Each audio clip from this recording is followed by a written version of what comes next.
जितनी भी माताएं एकादशी का व्रत करती, बहुत ध्यान से सुनना आज की कथा को।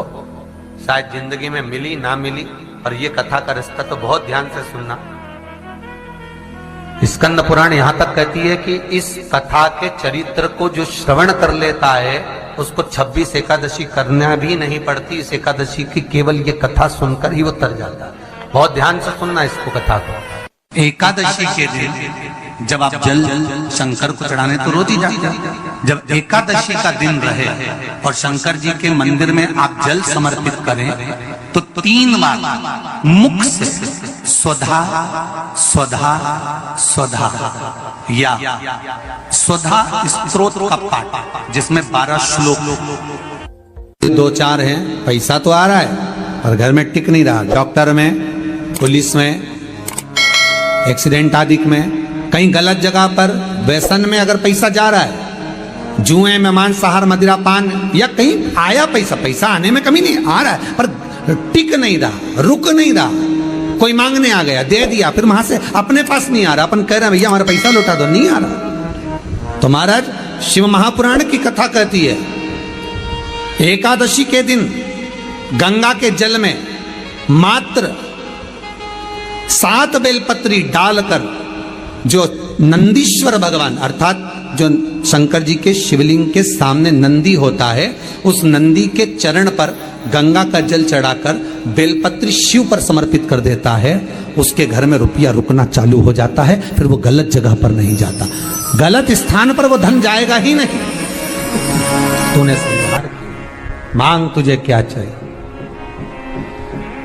एकादशी ने भगवान विष्णु से कहा, नाथ प्रभु वर दे दो, मृत्यु लोक में जो मनुष्य मेरा व्रत करेगा, चाहे जलचर, थलचर, वायुचर या सांसारिक मनुष्य, मेरा अगर एकादशी का व्रत करेगा, प्रभु उसके यहां धन धान्य वैभव सुख संपदा बढ़ेगी और उस जीवात्मा को नरक नहीं भोगना पड़ेगा, सीधे वैकुंठ का उसको वास मिलेगा।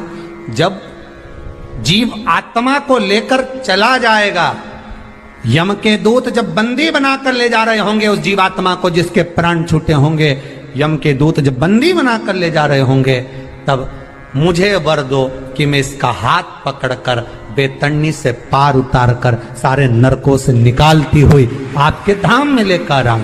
भगवान ने वर दे दिया, तथास्तु। हे एकादशी सुनो, मृत्यु लोक का मनुष्य अन्न का त्याग कर कर, क्योंकि अन्न में एकादशी के दिन पाप पुरुष रहता है, अन्न का त्याग कर कर एकादशी के दिन जो मनुष्य तुम्हारा व्रत धारण करेगा, उस व्रत को करेगा और उस व्रत को धारण करेगा, उसकी मनोकामना पूर्ण होकर वो मेरे ही धाम को जाएगा।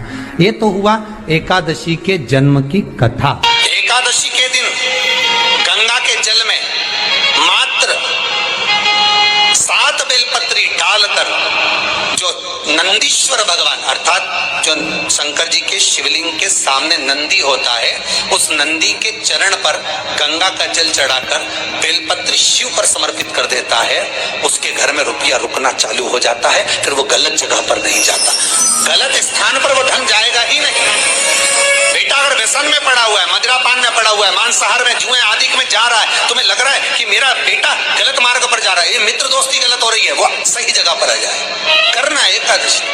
कई लोग इसको धन के लिए भी करते हैं, संपदा के लिए। संपदा के लिए अर्थात जिसका व्यापार नहीं चलता, जिसके घर में पैसा नहीं आता, या नौकरी नहीं लग रही, या सर्विस नहीं लग रही, आप अप्लाई कर रहे हो, जगह जगह जाकर इंटरव्यू भी दे रहे हो और पैसा नहीं आता, तो उसके लिए भी प्रयास किया जाता है। पर उसके लिए यहाँ पर जो धन के लिए करते हैं, उसके लिए विष्णुपदी के लिए करते हैं। मतलब जैसे गंगा के जल में तुलसी के 11 पत्ते डाले जाते हैं और उसको किसी भी नारायण के मंदिर में, राम कृष्ण शिव शंकर नहीं, राम कृष्ण भगवान विष्णु दत्त आदि जितने नारायण के मंदिर है, उस मंदिर में किसी भी पात्र में, एक छोटे से पात्र में उसको भरकर रखी जाते हैं महाराज। उससे भी जॉब, सर्विस, नौकरी में सफलता प्राप्त हो जाती है। परंतु वो भी एकादशी को ही होता है। कुछ देर तक पात्र को रखा जाता है, फिर वही पात्र का जल किसी भी वृक्ष के नीचे डाल दिया जाता है, उससे भी नौकरी के लिए फायदा मिलता है। गंगा का जल कोई साधारण नहीं।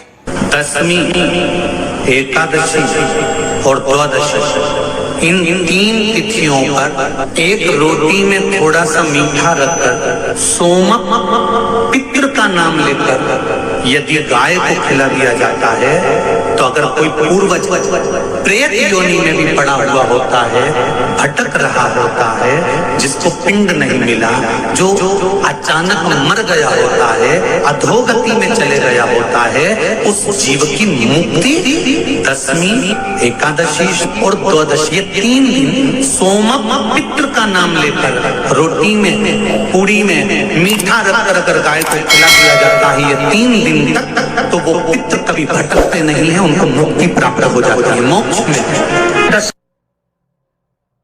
नहीं, एकादशी है कौन? क्यों इसकी इतनी प्रधानता है? क्यों इसकी पुण्यता है? ऐसा क्या है एकादशी में जो इसकी पुण्यता मानी जाए? कौन है ये जो भगवान नारायण तक एकादशी का व्रत करते हैं? सुभद्रा जी को भगवान जगन्नाथ ने, जगदीश ने एकादशी का व्रत कराया था। बद्रीनारायण भगवान को माता लक्ष्मी ने एकादशी का व्रत कराया था। क्यों? चंद्रायण में एकादशी व्रत की माता। एकादशी है कौन? तो कहा जिसको व्रत करने पर भगवान नारायण भी जिसका व्रत करते हो, भगवान माता लक्ष्मी जिसका व्रत करती हो, वो एकादशी है कौन? तो शास्त्र वर्णन करता है महाराज, स्कंद पुराण का सुंदर चातुर्मास्य खंड के अंतर्गत वर्णन आया है महाराज। एक बार भगवान विष्णु आनंद में विराजमान थे, पद्मावती और माता लक्ष्मी दोनों उनके पास में विराजी हुई थी। भगवान लक्ष्मी और पद्मावती दोनों बैठी हैं, एक सिर के पास, एक चरण के पास। कुछ समय बाद वहीं पर ब्रह्मदेव का आगमन हुआ और ब्रह्मा जी आगमन पाकर भगवान नारायण पद्मावती से लगकर उठे और उठकर लक्ष्मी की ओर झुके। झुकने पर इन तीनों के समागम से भगवान नारायण के हृदय चित्त से एक कन्या प्रकट हो गई। उस कन्या का नाम एका था। क्या नाम था? एका। अब 10 उसके गुण इतने प्रबल थे, वो 10 गुण उसके बड़े प्रबल थे कि वो एका जिसको निहारती थी उसको संपदावान बना देती थी, जिसको देख लेती थी उसके जीवन में वो आनंद की अनुभूतियां करा देती थी। एका जिस मार्ग से जाती थी उस मार्ग के द्वार खोल देती थी। एका का पुण्य इतना पुण्य प्रखर। पद्मावती और लक्ष्मी ने कहा महाराज ये बेटी आपके द्वारा निर्मित हुई है, इसका कन्यादान करना चाहिए। हमारे यहाँ हिंदू धर्म में रीति है, जिस दिन कन्यादान करा जाता है उस दिन व्रत रखा जाता है। अब आजकल रखते कि नहीं रखते हो मालूम नहीं, और कन्यादान करते समय व्रत रखा जाता है। व्रत श्री शिवाय नमः। एकादशी के दिन कभी कभी तुम बद्रीनाथ चले जाओ, एकादशी के दिन तुम द्वारका चले जाओ, एकादशी के दिन तुम तिरुपति चले जाओ, एकादशी के दिन तुम जगन्नाथ चले जाओ, एकादशी के दिन तुम्हारी मर्जी पड़े भगवान के किसी धाम में चले जाओ और भगवान को भोग लगाओ और उनकी थाली को झांक कर देखना, उसमें चावल जरूर मिलेगा। उसमें ऐसा नहीं है कि चावल नहीं मिलेगा। बद्रीनारायण में भगवान को चावल का भोग लगा हुआ मिलेगा, द्वारका में चावल का भोग लगा हुआ मिलेगा, आपको जगन्नाथ में चावल का भोग लगा हुआ मिलेगा, तिरुपति में मिलेगा, द्वारकाधीश में मिलेगा, नाथद्वारा में मिलेगा, सांवरिया सेठ में मिलेगा, काकरोली जी में मिलेगा। आप जहां जाओगे वहां पर एकादशी के दिन भगवान को चावल आएगा, क्योंकि भगवान के लिए परहेज नहीं है। जो काम में डूबा हुआ है, जो आसक्ति में डूबा हुआ है, जो लोभ में डूबा हुआ है, जो वासनाओं में डूबा हुआ है, जो तृष्णा में डूबा हुआ है और जो माता के गर्भ से जन्म लिया, एकादशी के दिन चावल उसको नहीं खाना। एकादशी और द्वादशी के दिन हमारा हिंदू धर्म, हमारा शास्त्र कहता है, हमारे शास्त्र, हमारे वेद डॉक्टर वर्णन करते हैं कि पीपल के पत्ते को अगर एकादशी और द्वादशी के दिन एक तांबे के पात्र में गला कर रख दिया जाए और उस पानी का आचमन 3 बार करा जाए तो जिसकी नाड़ियां चोक भी हो जाती है, डॉक्टर बोले इसका बाईपास करना पड़ेगा, उसको केवल 3 आचमन पानी एकादशी और द्वादशी को पीपल के पत्ते का कराया जाए तो अंदर की नाड़ियां भी खुल जाती हैं। भगवान का एक नाम है अघोर।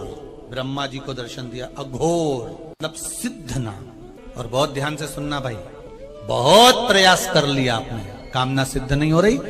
1 लोटा जल, एक जल का पात्र लीजिए, उस जल के पात्र को लेकर उसमें थोड़ा सा लाल चंदन डालकर बेलपत्री के वृक्ष के नीचे और देवादिदेव महादेव को चढ़ाना प्रारंभ कर दीजिए। उसके बाद में एक लोटा जल स्वच्छ फिर शिव जी को चढ़ाया। श्री शिवाय नमस्तुभ्यं हम बोलकर आपकी कामना कहकर भगवान शिव पर अघोरेश्वर महादेव का नाम लेकर आप चढ़ाना प्रारंभ करिए। बाबा आपका कार्य 3 महीने के अंदर पूर्ण कर देगा, सफल। बेलपत्र होते हैं, उसकी इसको छेद तो करते नहीं है सुई से, बेलपत्र की डंडी को बांधते जाओ 108 बेलपत्र की माला बनाना, और माला बनाकर भगवान शंकर के गले में शंकर के शिवलिंग को जो चढ़ा देता है उसकी मनोकामना भगवान शंकर पूरी कर दे। 108 बेलपत्र की माला बनाकर शंकर भगवान को समर्पित करी जाती है।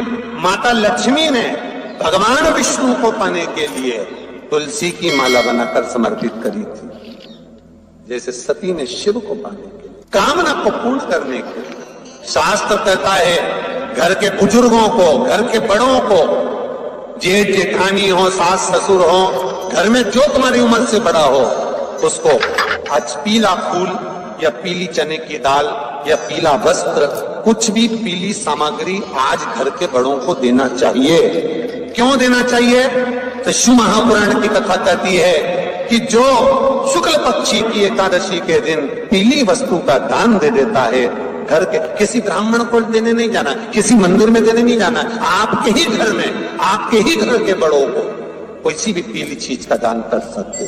फूल हो, मिठाई हो, कोई अनाज हो, कोई वस्त्र हो, पीली वस्तु का दान दे दे। क्यों होगा? क्या होगा उससे?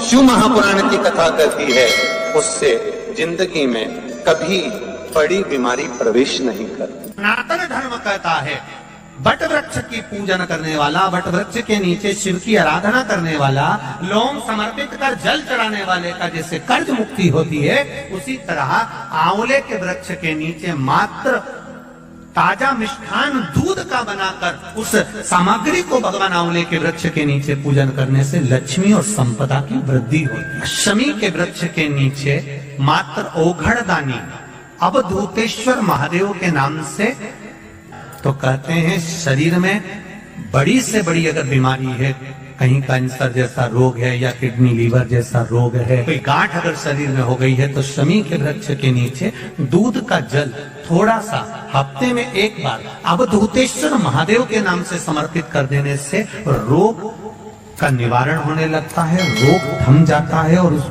आगे नहीं बढ़ पाता और उसका इलाज चालू हो जाता है, सुख का अनुभव। बस एक बात का स्मरण रहे आप, आंवले के वृक्ष के नीचे अगर कोई भोग लगाया गया है पा सकते हैं, पीपल के वृक्ष के नीचे कोई भोग लगाया है पा सकते हैं, बट वृक्ष के नीचे कोई भोग लगाया गया है पा सकते हैं। जिस वृक्ष के नीचे भोग लगाओगे पालोगे, शमी वृक्ष का जो प्रसाद है वो आपको वहीं छोड़ना पड़ता है।